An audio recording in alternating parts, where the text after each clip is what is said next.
El Capitán Roberto Mendoza había visto de todo en sus 30 años navegando los mares del Caribe. Desde tormentas que parecían caer tragar su barco entero hasta encuentros con contrabandistas que intentaban sobornar su tripulación. Pero nada, absolutamente nada, lo había preparado para lo que estaba a punto de suceder en esa soledad mañana de marzo. Su barco pesquero la gaviota dorada cortaba las aguas cristalinas cerca de las costas de Cozumel cuando divisó una embarcación extraña en el horizonte. No era un yate de lujo como los que frecuentaban esas aguas, tampoco parecía un barco pesquero comercial. Era algo intermedio, pintado de un azul marino que casi se confundía con el océano, y tenía una elegancia sutil que llamaba la atención sin ser ostentosa. Roberto ajustó sus binoculars y observó detenidamente. En la cubierta podía distinguir varias figuras, pero había algo peculiar en la manera en que se movían. No era el ritmo relajado de turistas disfrutando del sol caribeño, sino algo más metódico, más profesional. Jeff, gritó Miguel, su segundo de a bordo, desde la proa. Ese barco se está acercando a nosotros. Roberto bajó los binoculars y frunció el ceño. Efectivamente, la embarcación había cambiado de rumbo y se dirigía directamente hacia ellos. No era inusual que otros marineros se acercaran para intercambiar noticias o pedir ayuda, pero algo en la forma precisa en que navegaban le generaba una sensación de inquietud. Mientras la distancia entre ambos barcos se reducía, Roberto pudo distinguir mejor a la tripulación de la embarcación misteriosa. Había 5 personas a bordo, todas vestidas con ropa casual pero de aspecto impecable. Lo que más le llamó la atención fue una mujer que parecía estar al mando. Alta, de cabello oscuro recogido en una cola de caballo, lavaba gafas de sol y una sonrisa que incluso a distancia parecía confiada y calculada. Buenos días, capitán, gritó la mujer cuando los barcos estuvieron lo suficientemente cerca para poder comunicar sin radio. Su español tenía un acento extraño, definitivamente no era mexicana, pero hablaba con fluidez. ¿Podríamos abordar su embarcación? Tenemos una propuesta que podría interesarle. Roberto intercambió miradas con Miguel y los otros 3 miembros de su tripulación. Una propuesta de desconocidos en medio del océano raramente era buena noticia. Pero la curiosidad pudo más que la cautela, y además, eran 5 contra 5, por lo que no se sentía en desventaja. Suban a bordo, respondió Roberto, pero mantengan las manos a la vista. La mujer sonrió más ampliamente y dirigió una mirada a uno de sus acompañantes, un hombre rubio y fornido que inmediatamente comenzó a preparar una pequeña lancha neumática. En cuestión de minutos, los 5 extranjeros habían abordado la gaviota dorada. Me llamo Sara, dijo la mujer, extendiendo su mano hacia Roberto. Su apreten era firme, confiado. Sarah Mitchell. Y estos son mis socios comerciales. Roberto notó la pausa antes de socios comerciales pero decidió no comentar al respecto. Roberto Mendoza, capitán de esta embarcación. ¿En qué puedo ayudarles? Sarah miró alrededor del barco con ojo experto, evaluando cada detalle desde el equipo de pesca hasta el estado del motor. Su barco está en excelente condición, capitán. Se nota que sabe cuidar sus herramientas de trabajo. Gracias, respondió Roberto, manteniendo un tono neutral. Pero imagino que no nos detuvieron solo para felicitarme por el mantenimiento. Sara se rió, un sonido melodioso que contrastaba con la tensión que se había instalado en el ambiente. Tien razón. Somos, digamos, coleccionistas de experiencias únicas. Y hemos escuchado que usted conoce estas aguas mejor que nadie. ¿Qué tipo de experiencias? Preguntó Miguel, interviniendo en la conversación por primera vez. Del tipo que pueden ser muy lucrativas para todos los involucrados, respondió uno de los acompañantes de Sara, un hombre de mediana edad con acento claramente estadounidense. Pero también del tipo que requiere absoluta discreción. Roberto Cincio que su instinto marinero comenzaba a enviar señales de alarma. 30 años en el mar le habían enseñado a reconocer cuando una situación podía volverse complicada, y esta conversación estaba tomando exactamente ese rumbo. Miren, dijo Roberto, cruzando de brazos, aprecio su creatividad para abordar el tema, pero se están buscando algo ilegal, han venido al barco equivocado. Nosotros somos pescadores honestos. Sarah levantó las manos en señal de paz. Por favor, capitán, no se precipite. Lo que tenemos en mente es completamente legal. Bueno, técnicamente legal, añadió con una sonrisa traviesa. ¿Técnicamente? Roberto alzó una ceja. Vera, continuó Sarah, acercándose un paso, hay un picio histórico unas miles de aquí. Un galeón español del siglo XVII que se hundió durante una tormenta. Oficialmente, está protegido por las leyes de patrimonio cultural submarino. Why no oficialmente, preguntó Miguel, aunque Roberto tenía la sospecha de que sabía hacia donde se dirigía la conversación. No oficialmente, respondió Sarah, hay ciertas flexibilidades en la interpretación de esas leyes cuando se trata de investigación académica privada. Roberto soltó una carcajada. ¿Investigación académica? ¿Eso es lo que están llamando al saqueo de tesoros ahora? Prefiero el término arqueología marítima independiente, dijo Sarah, sin perder la sonrisa. Y antes de que reches nuestra oferta, permíteme mencionar que estamos dispuestos a compartir un porcentaje muy generoso de cualquier hallazgo arqueológico que podamos recuperar. Roberto miró a su tripulación. Podía ver en sus ojos la misma mezcla de curiosidad y preocupación que él sentía. La pesca había sido difícil últimamente, y la promesa de dinero fácil siempre era tentadora. Pero también sabía que nada en la vida era tan simple como parecía. ¿Y qué exactamente necesitan de nosotros? Preguntó finalmente. Su conocimiento local, respondió Sarah inmediatamente. Su barco puede pasar desapercibido en estas aguas de manera que el nuestro no podría. Y, por supuesto, su experiencia en navegación en aguas poco profundas.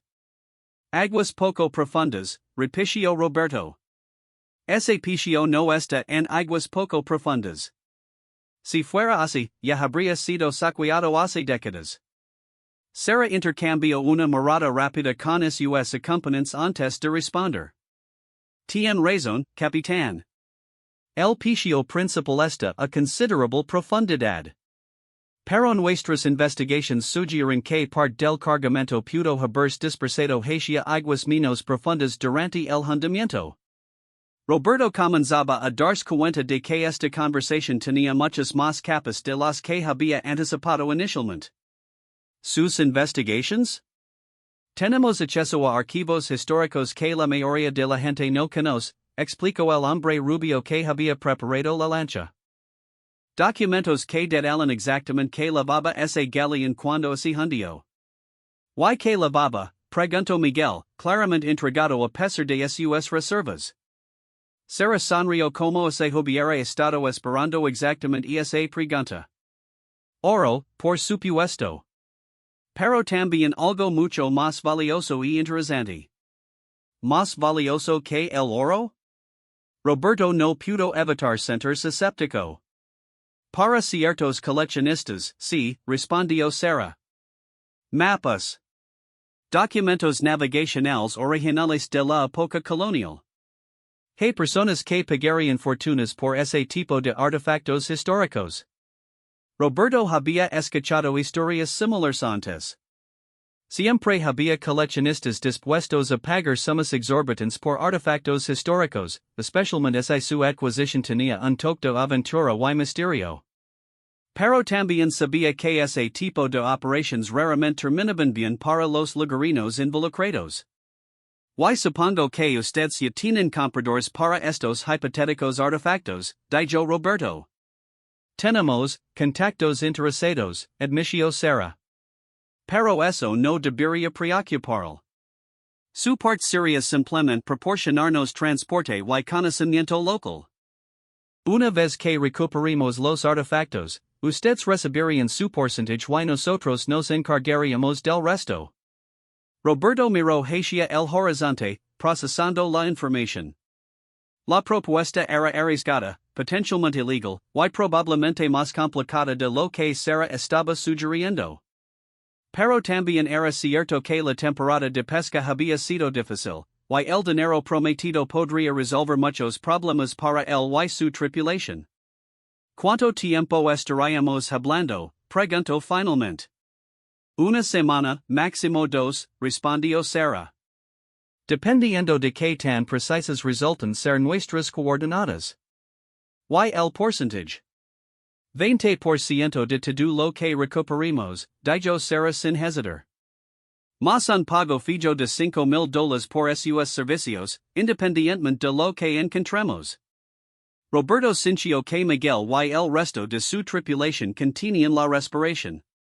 $5,000 eran más de lo que ganaban en 3 meses de pesca, y eso sin contar el porcentaje adicional. ¿Y si no encontramos nada?, preguntó Roberto. Los 5,000 son suyos de todas formas, confirmó Sara. Considéralo una tarifa de consultoria por su tiempo y conocimiento. La oferta era tentadora, Roberto tenía que admitirlo. Pero algo en la actitud de Sara y su equipo le seguía generando dudas. Había una confianza en sus movimientos que sugería que sabían mucho más de lo que estaban revelando. Necesito hablar con mi tripulación, dijo Roberto finalmente. Por supuesto, respondió Sara, retrocediendo un paso. Pero me gustaría que supiera que nuestra ventana de oportunidad es limitada. Las condiciones oceánicas y otros factores nos dan solo unos días para completar esta operación. Roberto asintió y dirigió a su tripulación hacia la parte trasera del barco, fuera del alcance auditivo de los visitantes. Los 5 hombres se juntaron en un círculo apretado. ¿Qué opinan?, preguntó Roberto en voz baja. Suena demasiado bueno para ser verdad, murmuró Carlos, el más viejo del grupo. ¿Ya sabes lo que dicen sobre las cosas que suenan demasiado buenas? Pero $5,000 son $5,000, añadió Miguel. Y mi esposa está embarazada. Ese dinero vendría muy bien. El problema no es el dinero, dijo Roberto. El problema es que hay algo que no nos están contando. ¿No eran como evadió mi pregunta sobre las aguas poco profundas? Y esa confianza que tienen es como si supieran exactamente dónde buscar.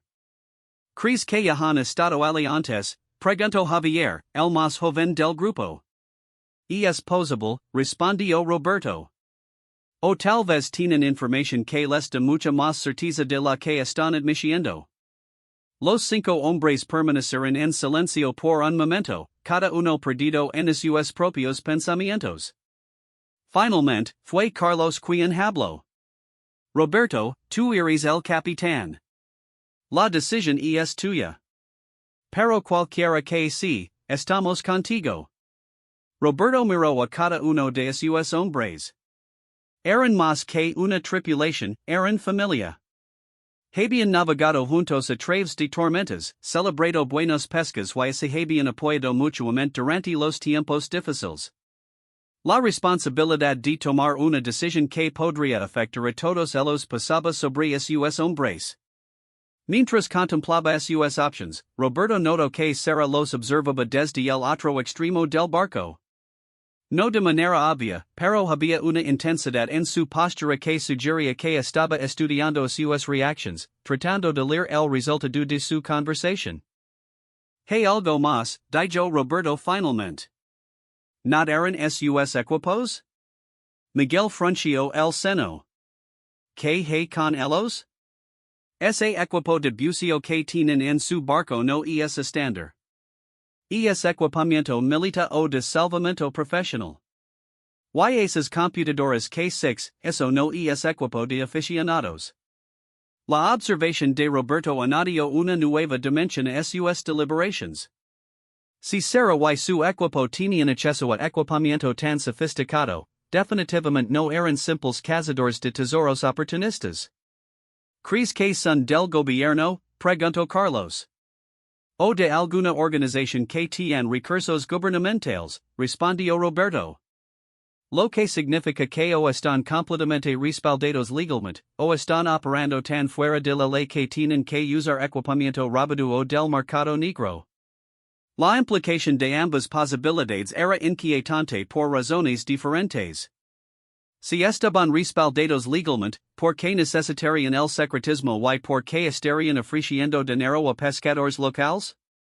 ¿Y se estaban operando ilegalmente con recursos sofisticados? ¿Qué tan profundo era el agujero en el que se estarían metiendo? Después de varios minutos más de discusión susurrada, Roberto tomó una decisión. Regresó hacia donde Sara y su equipo esperaban pacientemente. Tengo algunas preguntas más, anunció Roberto. Por supuesto, respondió Sara, manteniendo su sonrisa confiada. Primero, quiero ver exactamente qué tipo de equipamiento tienen. Segundo, quiero conocer las coordenadas exactas de donde planean buscar. Y tercero, Roberto hizo una pausa para enfatizar su punto, quiero saber quiénes son ustedes realmente. Sara intercambió miradas con sus acompañantes antes de responder. Roberto notó una comunicación silenciosa entre ellos, como se estuvieran decidiendo cuánta verdad podrían revelar. Las coordenadas puedo compartirlas, dijo Sara finalmente. El equipamiento también pueden verlo. Pero en cuanto a quién somos, digamos que representamos intereses privados que prefieren mantenerse anónimos. No es suficiente, dijo Roberto firmemente. Si voy a arriesgar mi barco y la seguridad de mi tripulación, necesito saber con quién estoy tratando. Por primera vez desde que había abordado su barco, Sara pareció perder un poco de su compostura. Roberto pudo ver que estaba calculando rápidamente sus options. Está bien, dijo finalmente. Pero esta información no puede salir de este barco. Roberto asintió, aunque mantuvo una expresión escéptica. Trabajamos para un consorcio de coleccionistas privados Badu en Europa, explicó Sara. Son personas muy adineradas que han decidido crear su propia colección de artefactos históricos marineros. Legalmente, operamos bajo permisos de investigación académica, pero nuestros métodos son más eficientes que los que normalmente emplean las instituciones académicas tradicionales. ¿Más eficientes como? Preguntó Miguel. Tenemos mejor equipamiento, más recursos, y menos burocracia, respondió el hombre rubio. Podemos hacer en semanas lo que a una expedición universitaria le tomaría años. Roberto asintió lentamente. La explicación tenía cierta lógica, y explicaría el equipamiento sofisticado y la confianza del equipo. Pero aún había algo que no cuadraba completamente. ¿Y por qué buscar pescadores locales? Preguntó. Si tienen tanto equipamiento y recursos, seguramente podrían contratar una tripulación profesional de salvamento. Sara sonrió de nuevo, pero esta vez había algo diferente en su expresión. ¿Por qué, capitán, una tripulación profesional de gerir registros? Permisos portuarios, manifiestos de carga, reports de actividades. Nuestros patrocinadores valoran la discreción por encima de todo. Ahí estaba. La verdadera razón por la que habían buscado a pescadores locales. No querían dejar rastro documental de sus actividades. Roberto entendió inmediatamente que esto significaba que, independientemente de que tan legales fueran sus permisos oficiales, había aspectos de su operación que definitivamente no querían que fueran rastrables. Entiendo, dijo Roberto, aunque su tono sugería que entendía mucho más de lo que Sara probablemente quería que entendiera. Entonces, ¿tenemos un acuerdo? Preguntó Sara, extendiendo su mano nuevamente. Roberto miró la mano extendida, luego a su tripulación, luego de vuelta a Sara. La decisión que tomara en los próximos segundos determinaría no solo su futuro inmediato, sino posiblemente el de toda su tripulación. Demi ver esas coordenadas, dijo finalmente. Sara saco una tablita electrónica de su mochila y lo mostró un mapa marítimo digital. Roberto reconoció inmediatamente la zona, era un área que conocía bien, aproximadamente 20 millas náuticas de la costa, en aguas que efectivamente variaban entre profundidades medianas y zonas considerablemente más profundas. Interesante, murmuró Roberto, estudiando el mapa. Esta zona tiene corrientes muy particulares. Si realmente hubo un naufragio aquí, es posible que los restos se hayan dispersado considerablemente. Exactamente lo que pensamos, confirmó Sara. ¿Conoce bien esta área? Como la palma de mi mano, respondió Roberto con honestidad. He pescado aquí durante años. Conozco cada corriente, cada variación del fondo marino. Perfecto, dijo Sara, guardando la tablita. Entonces tenemos un trato? Roberto respiró profundamente. A pesar de todas sus reservas, a pesar de la certeza de que Sara y su equipo no lo estaban contando toda la verdad, había algo innegablemente atractivo en la propuesta. No solo el dinero, aunque admite que esa era una motivación importante, sino también la aventura. Después de décadas de rutina pesquera, la idea de buscar un tesoro histórico real era emocionante. Tenemos un trato, dijo Roberto, estrechando la mano de Sara. Pero con conditions. ¿Qué tipo de conditions? Preguntó Sara, aunque su sonrisa sugería que había esperado esta respuesta. Primera condición, el primer signo de problemas legales o de cualquier otro tipo, nos vamos. Segunda condición, mi barco, mis reglas. Cuando estemos navegando, yo tengo la autoridad final sobre todo lo relacionado con la seguridad. Tercera condición, quiero la mitad del pago fijo por adelantado. Sara consideró las conditions por un momento. La primera y segunda condición son aceptables. En cuanto a la tercera, puedo dar $1,000 ahora y el resto cuando completemos la misión. 2,500, contraofertó Roberto. 2,000, respondió Sara inmediatamente. Roberto extendió su mano. Trato hecho. Mientras estrechaban las manos por segunda vez, Roberto notó que todos los acompañantes de Sara sonrían de una manera que no terminaba de gustarle. Era como si supieran algo que él no sabía, como si hubiera una broma privada de la que él no formaba parte. Pero ya era demasiado tarde para echarse atrás. El trato estaba hecho, y Roberto Mendoza, capitán de la Gaviota Dorada, estaba oficialmente involucrado en lo que sería la aventura más extraña de su carrera marinera. Lo que Roberto no sabía era que Sara Mitchell no era exactamente quien afirmaba ser, y que las próximas semanas lo llevarían a descubrimientos que cambiarían no solo su perspectiva sobre el océano que había navegado toda su vida, sino sobre la realidad misma de lo que era posible en este mundo. Cuando Sara regresó a su barco esa tarde, lo primero que hizo fue encender una radio de comunicaciones especiales y marcar una frecuencia específica. Control, aquí operativa 6, dijo en perfecto inglés. El pescador está enganchado. Procedimos según el plan. Una voz distorsionada respondió desde el otro extremo de la comunicación, recibido, operativa 6. ¿Sospecha algo? Sara miró hacia la Gaviota Dorada, que se alejaba lentamente en dirección al puerto. Es más inteligente de lo que esperábamos, pero nada que no podemos manjar. Sticky 6 está en posición. Excellent. Mantengan comunicación cada 12 horas hasta completar la extracción. Sara apagó la radio y sonrió. Roberto Mendoza había sido más fácil de convencer de lo que había anticipado. Por supuesto, él no tenía idea de que no estaban buscando un tesoro español del siglo XVII, sino algo mucho más moderno y considerablemente más peligroso. Pero eso era información que el buen capitán descubriría muy pronto. Mientras tanto, en la Gaviota Dorada, Roberto navegaba de vuelta al puerto con sentimientos encontrados. Había hecho un trato que podría resolver sus problemas financieros, pero no podía deshacerse de la sensación de que había algo fundamentalmente incorrecto en toda la situación. Cris que hicimos bien, jefe, preguntó Miguel, acercándose al timón. Honestamente, no lo sé, respondió Roberto. Pero ya estamos metidos en esto, así que más vale que mantengamos los ojos bien abiertos. Lo que ninguno de los dos sabía era que ya había otros ojos observándolos desde la distancia, y que la operación Sticky Six era mucho más compleja de lo que cualquiera de ellos podría haber imaginado.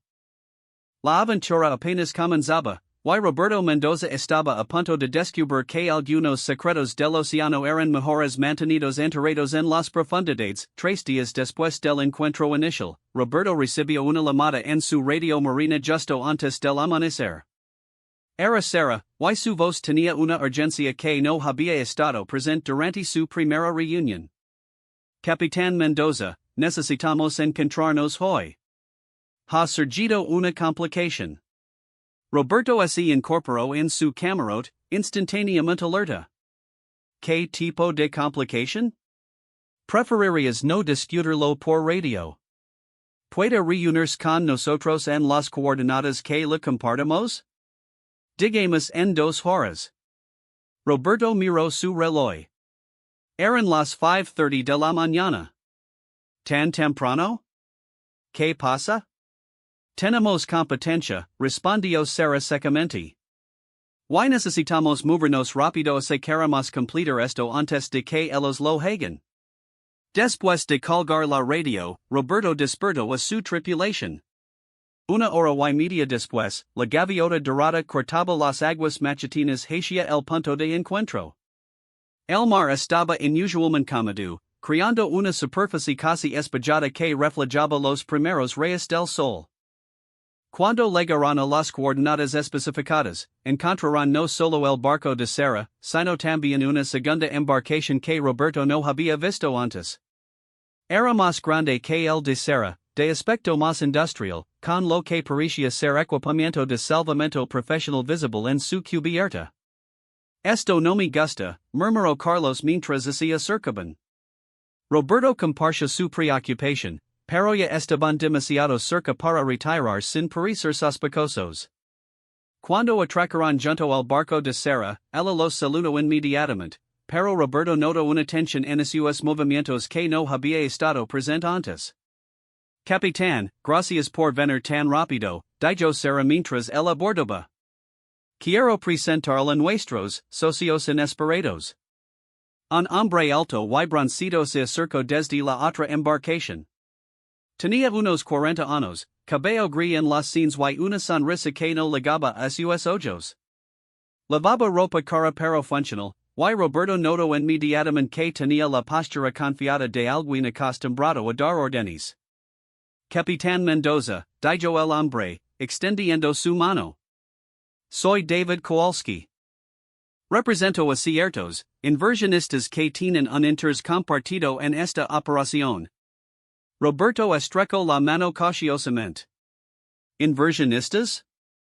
Digamos que cuando ciertos proyectos llegan en nuestra atención, nos gusta asegurarnos de que se desarrollan de la manera más eficiente posible, explicó Kowalski. Sarah intervino rápidamente. Lo que David está tratando de decir es que sus clientes han decidido financiar parte de nuestra expedición a cambio de una participación en los hallazgos. Roberto miró entre Sarah y Kowalski, sintiendo que había capas de información que no se estaban compartiendo. ¿Y esto afecta nuestro acuerdo original como? No lo afecta en absoluto, respondió Sarah inmediatamente. Su compensación permanece igual. Solo que ahora tendremos más recursos en nuestra disposición. Kowalski sonrió de esa manera que no ligaba a sus ojos. ¿Y más urgencia para completar la operación? Vera, capitán, hemos recibido información de que otros grupos están planeando explorar esta área muy pronto. Si queremos recuperar estos artefactos históricos, necesitamos actuar ahora. Roberto asintió lentamente, aunque algo en la explicación le sonaba ensayado. ¿Qué tan pronto es ahora? Hoy, respondió Kowalski sin hesitar. Nos gustaría comenzar las operaciones de búsqueda inmediatamente. Hoy. Roberto no pudo ocultar su sorpresa. Pense que habíamos acordado que esto tomaría al menos una semana de preparación. Sara se acercó un paso. Las circunstancias han cambiado, capitán. Tenemos nueva información que sugiere que sabemos exactamente dónde buscar. Ya no necesitamos una búsqueda amplia, podemos ir directamente al sitio. Roberto miró hacia su tripulación, que había permanecido en la gaviota dorada pero claramente estaba escuchando cada palabra de la conversación. Podía ver en sus rostros la misma inquietud que él sentía. ¿Qué tipo de nueva información? Preguntó Roberto. Kowalski y Sara intercambiaron una mirada rápida antes de que ella respondiera. Hemos tenido acceso a nuevos archivos históricos. Documentos que detallan no solo la ubicación del naufragio, sino también la disposición exacta del cargamento cuando el barco se hundió. Documentos muy específicos, añadió Kowalski. Del tipo que solo están disponibles a través de canales especializados. Roberto comenzaba a darse cuenta de que la historia del galeón español del siglo XVII estaba volviéndose cada vez más elaborada y menos creíble. ¿Puedo ver estos documentos? Por supuesto, respondió Sara, dirigiéndose hacia una mesa donde tenía extendidos varios papeles y fotografías. Aquí tiene. Roberto se acercó a examinar los documentos. Estaban en español antiguo, y parecían auténticos, pero había algo en la forma en que estaban presentados que le generaba dudas. Las fotografías mostraban lo que parecían ser páginas de un manuscrito histórico, detallando el contenido del cargamento de un barco llamado Santa Isabella. Según estos registros, explicó Sara, señalando una sección específica, el Santa Isabella llevaba no solo oro y plata, sino también documentos oficiales de la corona española destinados al virrey de Nueva España. Y esos documentos, añadió Kowalski, incluyen mapas detallados de rutas comerciales secretas que nunca fueron revelados al público. Roberto estudió los documentos más cuidadosamente. Su español era excelente, pero el español colonial era diferente, y algunas de las frases le parecían extrañas. Sin embargo, no era historiador, así que no podía estar seguro de si las peculiaridades que notaba eran auténticas o indicativas de falsificación. Muy interesante, dijo finalmente. Y estos documentos los llevaron a coordenadas más específicas. Exactamente, confirmó Sara. Ya no estamos hablando de un área de búsqueda de varias miles cuadradas. Ahora tenemos un sitio específico de menos de 100 metros cuadrados. Roberto asintió, aunque su instinto marinero le seguía enviando señales de alarma. ¿Y que necesitan específicamente de mi tripulación y de mí? Kowalski se acercó más. Su conocimiento de las corrientes locales será crucial para posicionar nuestro equipamiento de buceo correctamente. Y su barco será perfecto para transportar nuestro equipo al sitio sin llamar la atención. ¿Sin llamar la atención de quién? Preguntó Roberto. Bueno, respondió Sara, como mencionamos, hay otros grupos interesados en esta área. Algunos de ellos pueden no tener las mismas credentials legales que nosotros. Roberto alzó una ceja. ¿Cazadores de tesoros ilegales? Entre otros, confirmó Kowalski. Por eso la urgencia. Queremos completar nuestra investigación antes de que el área se llene de oportunistas sin escrúpulos. La explicación tenía cierta lógica, pero Roberto no podía deshacerse de la sensación de que había aspectos importantes de la situación que no se estaban revelando. Sin embargo, ya había aceptado el trabajo, y la promesa de compensación seguía siendo atractiva. Está bien, dijo finalmente. ¿Cuál es el plan específico para hoy? Sara sonrió, claramente aliviada. Simple. Navegamos hasta las coordenadas exactas, posicionamos nuestro equipo de sonar para confirmar la ubicación de los restos, y luego enviamos buzos para una exploración inicial. ¿Buzos? Roberto frunció el seno. ¿Qué tan profunda es el agua en esas coordenadas? Aproximadamente 35 metros, respondió Kowalski. Nada que nuestro equipo no pueda manjar. Roberto Asensio. 35 metros era una profundidad manageable para buzos experimentados con el equipamiento adecuado. Pero también significaba que se había algo en el fondo marino, sería recuperable con relativa facilidad, lo que hacía que la urgencia de la operación fuera más comprensible. ¿Cuántos buzos? Preguntó. Dos inicialmente, respondió Sarah. Solo para confirmar lo que estamos viendo en el sonar y hacer una evaluación preliminar. Y si encuentran algo significativo. Kowalski sonrió por primera vez de manera que parecía genuina.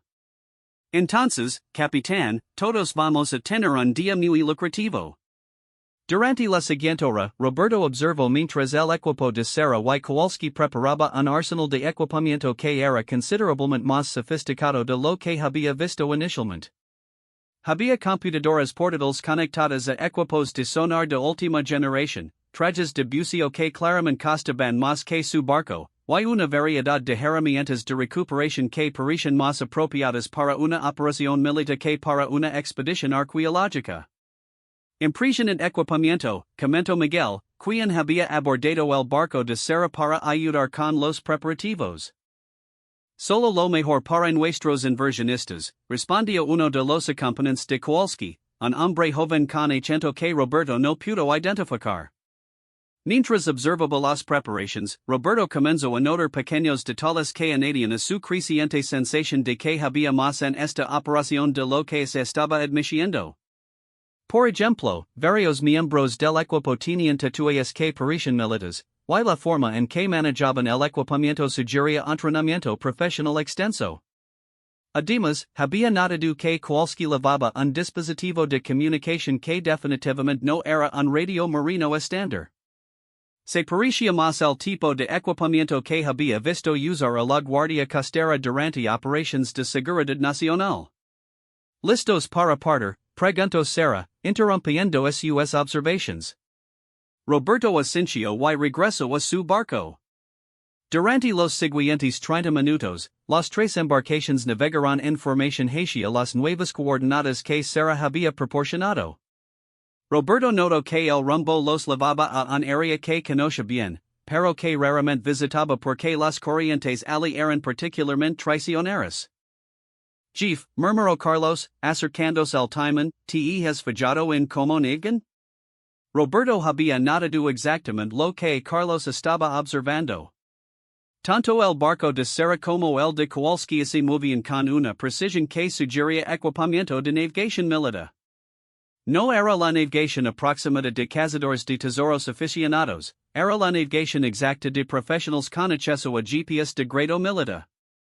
Sí, lo he notado, respondió Roberto en voz baja. Mantén los ojos abiertos. Cuando llegaron a las coordenadas especificadas, Roberto quedó sorprendido por la precisión con la que habían navegado. Estaban exactamente donde los documentos habían indicado, en un área donde el fondo marino creaba una formación geológica única que él conocía por haberla usado como punto de referencia durante años. Perfecto, anunció Sarah desde su barco, mirando una pantalla de computadora conectada a su equipo de sonar. Estamos viendo algo definitivamente artificial en el fondo. Roberto se acercó para ver la pantalla. Efectivamente, había una forma claramente no natural en el fondo marino, algo que parecía demasiado regular para ser una formación rocosa natural. ¿Eso es parte del pichio? Preguntó Miguel. Eso esperamos, respondió Kowalski. Solo hay una manera de averiguarlo con certeza. Durante los siguientes 20 minutos, Roberto observó mientras dos buzos se preparaban para descender. Su equipamiento era impresionante, trajes de buceo de última generación, tanks que parecían tener mezclas de gases especializadas, y una variedad de herramientas de corte y excavación que definitivamente no eran estándar para arqueología submarina. ¿Todo ese equipo es realmente necesario para una exploración inicial? Preguntó Roberto. Queremos estar preparados para cualquier contingencia, respondió Sarah. Si encontramos algo significativo, queremos poder comenzar la recuperación inmediatamente. Los buzos descendieron, y Roberto pudo seguir su progreso a través del sistema de comunicación submarina que habían configurado. Sus reportes iniciales fueron rutinarios, confirmación de profundidad, visibilidad aceptable, aproximándose al objeto detectado por el sonar. Pero entonces, aproximadamente 15 minutos después del descenso, la naturaleza de sus comunicaciones cambió dramáticamente. Control, aquí buzo uno, crepto la voz a través del radio. No es lo que esperábamos. Que Decker, respondió Sara inmediatamente. No es un galeón español, respondió el buzo. Es mucho más moderno. Parece ser, esperan un momento. Hubo una larga pausa durante la cual todos en la superficie intercambiaron miradas de confusión y creciente preocupación. Control, volvió a hablar el buzo, y su voz ahora tenía una urgencia que no había estado presente antes, necesitan ver esto. Es un submarino. Y por el destino, diría que es de la era de la Guerra Fría. Roberto sintió como se le hubieran dado un puñetazo en el estómago. Un submarino de la Guerra Fría no tenía nada que ver con galeones españoles o tesoros coloniales. Un submarino, preguntó, dirigiéndose a Sara. ¿De qué diablos están hablando? Sara y Kowalski intercambiaron una mirada que confirió todas las sospechas de Roberto. Esta había sido una operación completamente diferente desde el principio. Capitán, dijo Kowalski finalmente, creo que necesitamos tener una conversación más honesta. ¿Más honesta? Roberto sintió que su voz subía de tono. ¿Me están diciendo que todo lo del galeón español era mentira? No exactamente mentira, respondió Sara cautelosamente. Más bien, una verdad incompleta. Una verdad incompleta. Roberto así dirigió hacia su tripulación. Nos vamos. Ahora. Espera, dijo Kowalski, y Roberto notó que su tono había perdido toda la cordialidad fingida que había mantenido hasta ese momento. No puede irse ahora. ¿Por qué no? Roberto así volvió para enfrentar a Kowalski directamente. ¿Por qué ahora sé que me han estado mintiendo desde el principio? Porque, dijo una nueva voz desde el radio submarina, lo que acabamos de encontrar aquí abajo cambia todo. Era el segundo buzo, y su voz tenía una calidad que Roberto no había escuchado antes. No era mito exactamente, pero sí una seriedad que sugería que habían descubierto algo muy significativo. ¿Qué han encontrado? Preguntó Kowalski en el radio. El submarino está intacto, respondió el buzo. Y hay algo más. Parece que no se hundió. Parece que fue escondido intencionalmente. ¿Escondido? Preguntó Sara. Está camuflado. Cubierto con redes y estructuras artificiales diseñadas para que pareciera un naufragio natural. Alguien se tomó muchas molestias para asegurarse de que no fuera encontrado fácilmente. Roberto miró a Sara y Kowalski, y finalmente comenzó a entender la magnitud de en lo que se había metido. No estaban buscando tesoros históricos. Estaban buscando algo relacionado con operaciones militares secretas, algo que alguien había querido mantener oculto durante décadas. ¿Qué hay dentro? Preguntó Kowalski. Eso va a requerir más tiempo para determinarlo, respondió el buzo. Pero hay una escotilla que parece estar selada pero no solada. Con las herramientas adecuadas, deberíamos poder abrirla. Roberto sintió que necesitaba sentarse. Todo este tiempo había pensado que se estaba involucrando en una operación de búsqueda de tesoros marginalmente legal, y resulta que estaba participando en, ¿qué? ¿Recuperación de material militar clasificado? ¿Espionage? Necesito respuestas, dijo firmemente, dirigiéndose tanto a Sara como a Kowalski. Respuestas reales esta vez. Sara suspiró y finalmente perdió la sonrisa confiada que había mantenido durante toda su interacción. Está bien. Pero una vez que sepa la verdad, no podrá irse. ¿Entiende eso? ¿Me está amenazando? No es una amenaza, intervino Kowalski. Es un hecho. Lo que hemos encontrado aquí abajo involucra seguridad nacional.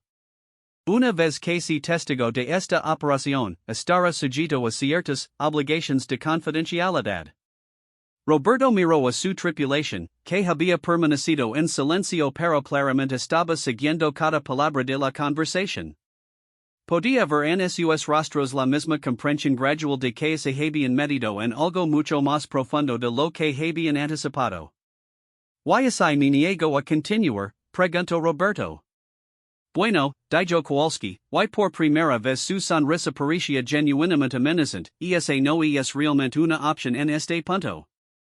Fue entonces cuando Roberto notó que varios miembros del equipo de Kowalski habían cambiado de posición de manera sutil pero significativa. Ya no estaban simplemente trabajando con equipamiento, estaban posicionados de manera que bloqueaban las rutas de escape más obvias. ¿Qué es exactamente lo que han encontrado allí abajo? Preguntó Roberto, resignándose al hecho de que ya no tenía control sobre la situación. Sara se acercó a él, y cuando habló, su voz había perdido toda la actuación que había mantenido durante días. Capitán, lo que hemos encontrado es un submarino soviético que desapareció durante la crisis de los misiles en Cuba en 1962. Oficialmente, nunca estuvo aquí. Extraoficialmente, llevaba algo que tanto los estadounidenses como los rusos han estado buscando durante 60 años. ¿Qué? Preguntó Roberto, aunque parte de él no estaba seguro de querer saber la respuesta. Kowalski se acercó al radio submarino. Buzo 1, ¿pueden confirmar las marcas de identificación en el casco? Afirmativo.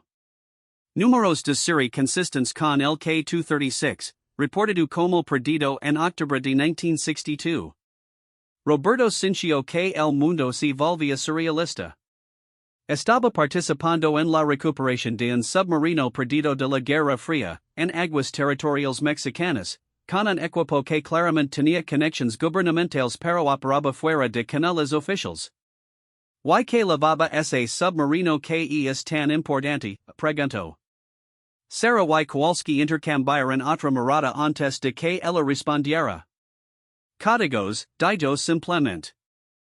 Códigos de encriptación soviéticos que nunca fueron cambiados porque oficialmente el submarino nunca llegó a estas aguas. ¿Códigos de hace 60 años? Roberto frunció el seno. ¿Por qué serían importantes ahora? Porque, explicó Kowalski, esos códigos fueron la base para sistemas de encriptación que algunos países todavía usan. ¿Why porque pueden proporcionar información sobre operaciones soviéticas en América Latina que nunca fueron reveladas oficialmente? Roberto comenzaba a entender que había tropezado con algo que era mucho más grande que una simple operación de búsqueda de tesoros. Estaba en medio de una operación de inteligencia internacional que había estado en desarrollo durante décadas. ¿Why ustedes trabajan para quién exactamente? Preguntó. ESA, dijo Sara con una sonrisa que finalmente parecía auténtica, es una pregunta mucho más complicada de lo que podría pensar. Fue en ese momento que uno de los miembros del equipo de Kowalski se acercó con un radio de comunicaciones diferente, uno que Roberto no había visto antes. Señor, dijo el hombre, tenemos comunicación entrante de control. Kowalski tomó el radio y habló brevemente en un idioma que Roberto no reconoció. La conversación duró varios minutos, y Roberto notó que la expresión de Kowalski se volvía cada vez más tensa. Cuando terminó la comunicación, Kowalski se dirigió a Sara con una urgencia que no había mostrado antes. Tenemos compañía, anunció. Satelital detectó dos embarcaciones acercándose a esta posición. ETA aproximadamente una hora. ¿Qué tipo de embarcaciones? Preguntó Sara. El tipo que no queremos conocer mientras estamos encima de un submarino soviético perdido. Roberto sintió que el nivel de tensión en el área subía dramáticamente. Fuera quien fuera que se estuviera acercando, claramente representaba una amenaza significativa para la operación. ¿Qué hacemos? Preguntó. Completamos la extracción, respondió Kowalski inmediatamente. Ahora. Sarah habló por el radio submarino, buzos, necesitan entrar en ese submarino ahora. Tenemos una ventana de tiempo limitada. Entendido, respondió el primer buzo. Comenzando procedimientos de entrada. Roberto miró hacia el horizonte, aunque sabía que cualquier embarcación que se aproximara estaría más allá del alcance visual. Pero la idea de que hubiera otros grupos interesados en lo que habían encontrado añadía una dimensión completamente nueva a una situación que era suficientemente complicada. ¿Quiénes son? Preguntó. ¿Los otros grupos que mencionaron antes? Entre otros, respondió Sarah. El problema con operaciones como esta es que una vez que comienzas, es difícil controlar quién más se entera. ¿Why se llegaron antes de que terminemos? Kowalski lo miró directamente. ¿Why Roberto vio en sus ojos una dureza que confirmó todas sus sospechas sobre la verdadera naturaleza de esta operación? Entonces, Capitán, dijo Kowalski, esperemos que su barco sea tan rápido como afirma. Fue en ese momento que Roberto se dio cuenta de que había pasado de ser un participante voluntario en una búsqueda de tesoros a ser un elemento crucial en una operación de inteligencia internacional que estaba a punto de volverse muy peligrosa. Y lo más aterrador era que ya no tenía opción de retirarse. La voz del radio submarino crepto de nuevo. Control, estamos dentro del submarino. ¿Why no van a creer lo que estamos viendo? Roberto miró a Sarah y Kowalski, quienes habían perdido toda pretensión de civiles casuals. Ahora se movían y comunicaban con la precisión de operativos entrenados, y Roberto finalmente entendió que había sido reclutado para una misión que iba mucho más allá de cualquier cosa que hubiera imaginado. ¿Qué ven? Preguntó Sarah en el radio. La respuesta del buzo cambiaría todo lo que Roberto pensaba que sabía sobre lo que estaban haciendo en esas aguas. No solo códigos, respondió el buzo. Hay documentos. Mapas. Y algo más, algo que parece ser equipamiento que definitivamente no es de los años 60. Sarah y Kowalski intercambiaron una mirada que Roberto interpretó como sorpresa genuina. Aparentemente, incluso ellos habían subestimado la importancia de lo que habían encontrado. ¿Qué tipo de equipamiento? Preguntó Kowalski. Deme un minuto para examinarlo mejor, respondió el buzo. Pero mi primera impresión es que alguien más ha estado aquí antes que nosotros. Esas palabras enviaron una olida de realización a través de Roberto. Si alguien más había estado en el submarino, eso significaba que su ubicación no había sido tan secreta como Sarah y Kowalski habían creído. Y si otros grupos sabían sobre el submarino, entonces la aproximación de embarcaciones hostiles no era una coincidencia.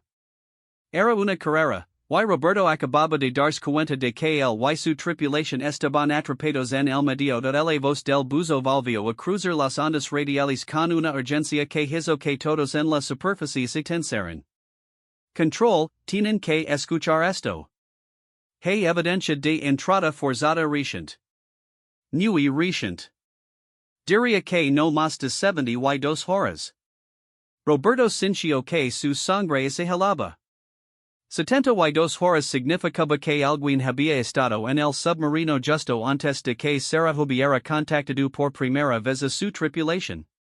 ¿Qué tipo de evidencia? Preguntó Sarah, y Roberto notó que su voz ahora tenía una tensión que no había estado presente antes. Marcas de herramientas de corte en varias escotillas internas. Equipamiento que definitivamente no es soviético de los años 60. Y hay algo más. Parece que instalaron algún tipo de dispositivo de monitoreo. Kowalski inmediatamente se acercó a uno de sus hombres y comenzó a hablar en voz baja en ese idioma que Roberto no podía identificar. La conversación fue breve pero intensa, y Roberto pudo ver que las noticias no eran buenas. Dispositivo de monitoreo, preguntó Sarah por el radio. Afirmativo. Paris estar transmitiendo una señal. No puedo determinar la frecuencia desde aquí, pero definitivamente está activo. Roberto finalmente entendió la magnitud del problema en el que se había metido. No solo habían encontrado un submarino perdido de la Guerra Fría, sino que aparentemente otros grupos habían estado monitoreando el sitio, esperando que alguien más hiciera el trabajo sucio de localizarlo. Eso explica cómo sabían que veníamos, murmuró Sarah. ¿Quién sabían que veníamos? Preguntó Roberto, comenzaba a temer la respuesta. Kowalski terminó su conversación susurrada y se volvió hacia Roberto con una expresión que no dejaba lugar a dudas sobre la seriedad de la situación. Capitán, necesito que comprenda algo. Lo que hemos encontrado aquí no es solo un submarino perdido. Es un sitio que ha estado bajo observación por múltiples agencias de inteligencia durante décadas. ¿Múltiples agencias? Roberto sintió que su voz subía de tono otra vez. Rusos, estadounidenses, y probablemente otros que ni siquiera sabemos, explicó Sarah.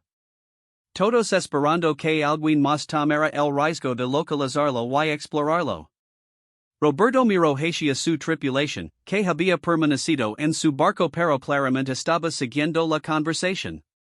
Podía ver en sus rostros la misma comprensión gradual de que se habían convertido en peones en un juego mucho más grande de lo que habían imaginado. ¿Y las embarcaciones que se acercan? Preguntó. Probablemente varios grupos diferentes, respondió Kowalski. Todos con el mismo objetivo, recuperar lo que está en ese submarino antes de que nosotros podamos hacerlo. La voz del radio submarino interrumpió la conversación. Control, hemos encontrado el compartimento principal. Definitivamente hay documentos y equipamiento aquí, pero voy a tomar tiempo extra to sin dinarlo. ¿Cuánto tiempo? Preguntó Sarah inmediatamente. Para hacer un trabajo completo, al menos 4 horas. Roberto miró hacia el horizonte otra vez. ¿Y cuánto tiempo tenemos antes de que llegue esa otra embarcación? Kowalski consultó su dispositivo de comunicación especial. 40 minutos, tal vez menos. La matemática era simple y aterradora. No había manera de completar la extracción antes de que llegaran los otros grupos. ¿Qué pasa si no podemos terminar a tiempo? Preguntó Roberto. Entonces, dijo Sarah con una calma que Roberto encontró más inquietante que el pánico, esperemos que su barco sea lo suficientemente rápido para alejarnos de aquí antes de que las cosas se pongan realmente feas. ¿Realmente feas cómo? Kowalski se acercó a él. Capitán, los grupos que se acercan no van a estar interesados en negociar o compartir. Van a querer control exclusivo del sitio. ¿Y no van a ser particulares sobre los métodos que usan para conseguirlo? Roberto sintió que el peso de la responsabilidad hacia su tripulación se intensificaba. Los había metido en esta situación, y ahora era su obligación sacarlos con vida. ¿Qué opciones tenemos? Preguntó. Sarah y Kowalski intercambiaron otra de sus miradas de comunicación silenciosa antes de que ella respondiera. Opción 1. Intentemos completar una extracción parcial en los próximos 30 minutos y luego nos vamos. Opción 2. Nos quedamos y lucamos por el sitio, dijo Kowalski con una seriedad que no dejaba dudas sobre que había considerado esa posibilidad. ¿Lucar? Roberto no podía creer lo que estaba oyendo. ¿Con qué?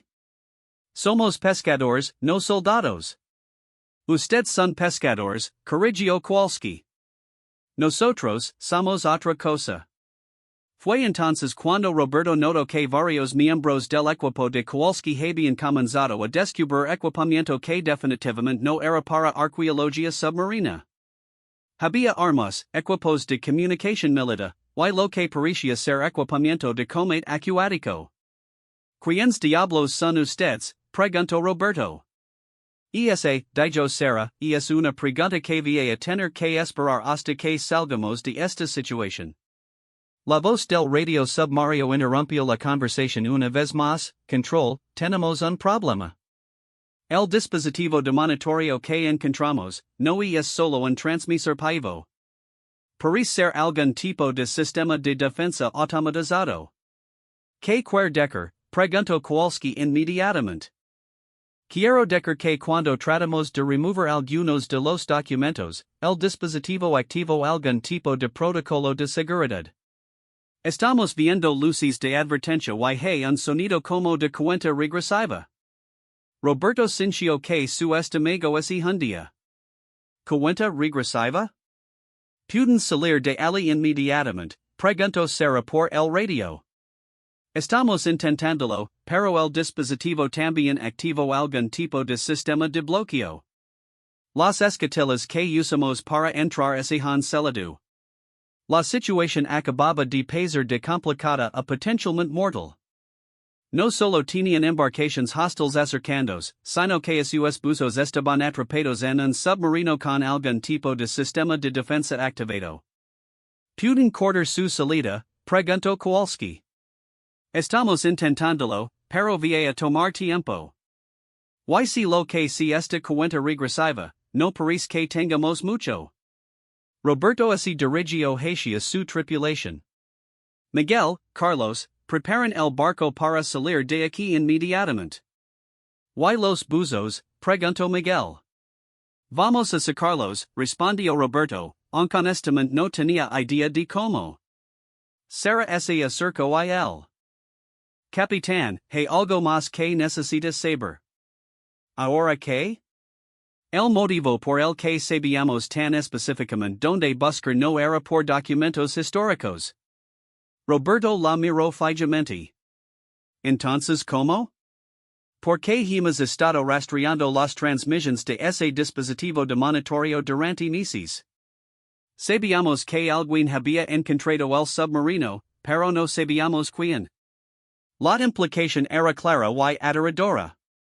Sara y su equipo no habían contratado a Roberto para encontrar un submarino perdido. Lo habían contratado para llegar a un submarino que ya había sido encontrado por otros, y luego habían usado a Roberto y su tripulación como señuelo para descubrir quién más estaba interesado en el sitio. ¿Me están diciendo que sabían que esto iba a pasar? Preguntó Roberto.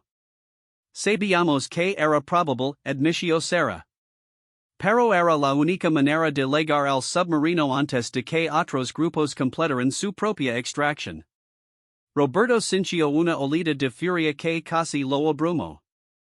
Nos usarán como carnada. Prefiero pensar en ustedes como socios involuntarios en una operación de seguridad nacional, dijo Kowalski. Socios involuntarios. Roberto se dirigió hacia su tripulación, pero la voz del radio submarino lo detuvo. Control, la cuenta regresiva está en 90 segundos. Hemos logrado cortar parcialmente nuestra salida, pero necesitamos ayuda desde arriba. Sara inmediatamente comenzó a organizar un equipo de rescate de superficie, pero Roberto se dio cuenta de que 90 segundos no eran suficientes para organizar una operación de rescate completa. ¿Qué pasa si no podemos sacarlos a tiempo? Preguntó. No quiero saberlo, respondió Kowalski secamente. Fue entonces cuando Roberto tomó una decisión que cambiaría el caso de toda la operación. Miguel, gritó hacia su tripulación, trae el equipo de rescate de emergencia. ¿El qué? Preguntó Sara. Tenemos equipamiento de rescate para emergencias pesqueras, explicó Roberto. Sistema de polias, cuerdas de alta resistencia, equipo de corte submarino. ¿Puede funcionar a esa profundidad? Preguntó Kowalski. Vamos a abrigarlo, respondió Roberto, dirigiéndose hacia su barco. Durante los siguientes 60 segundos, Roberto y su tripulación trabajaron con una eficiencia que venía de años de colaboración en situaciones de emergencia marina. Desplegaron un sistema de polias que permitiría levantar peso considerable desde el fondo marino, y conectaron equipamiento de corte que normalmente usaban para liberar redes enredadas. Buzos, habló Roberto por el radio, vamos a bajar equipamiento de corte. ¿Pueden guiar las herramientas hacia donde las necesitan? Afirmativo, respondió el primer buzo. Cuenta regresiva en 30 segundos. Roberto nunca había trabajado tan rápido en su vida. Con Miguel operando el sistema de polias y Carlos guiando el equipamiento de corte hacia abajo, lograron posicionar las herramientas donde los buzos las necesitaban. Herramientas en posición, reportó el buzo. Comenzando corte de emergencia. 15 segundos, añadió el segundo buzo. Roberto pudo escuchar el sonido de herramientas de corte submarinas trabajando contra metal. Era un sonido que había escuchado muchas veces antes, pero nunca en circunstancias tan desesperantes. 10 segundos. Casi tenemos un agujero lo suficientemente grande, reportó el primer buzo. 5 segundos. Saliendo ahora. Roberto vio dos figuras salir disparadas del agua cerca de su barco, seguidas inmediatamente por una explosión submarina que envió una columna de agua y espuma hacia el aire. Miguel y Carlos ayudaron a los buzos a subir a bordo mientras Roberto evaluaba el daño. La explosión había sido significativa, pero confinada al submarino. Sin embargo, había creado una columna de humo y vapor que sería visible a kilómetros de distancia. ¿Están bien?, preguntó Sarah, acercándose a los buzos. Estamos vivos, respondió uno de ellos, quitando su equipo. Pero el submarino ya no está. ¿Qué pudieron recuperar?, preguntó Kowalski. El buzo sacó una bolsa impermeable de su traje. Algunos documentos. Un par de dispositivos. No tanto como esperábamos, pero algo. Roberto miró hacia el horizonte y finalmente pudo ver los puntos que representaban las embarcaciones que se acercaban. Ya no eran solo puntos, ahora podía distinguir que había al menos 3 barcos, y se estaban acercando rápido. ¿Cuánto tiempo tenemos?, preguntó. Kowalski consultó sus instrumentos. 10 minutos, máximo. ¿Y qué hacemos ahora? Sarah sonrió, pero no era la sonrisa confiada que había mostrado durante los últimos días. Era la sonrisa de alguien que había aceptado que la situación estaba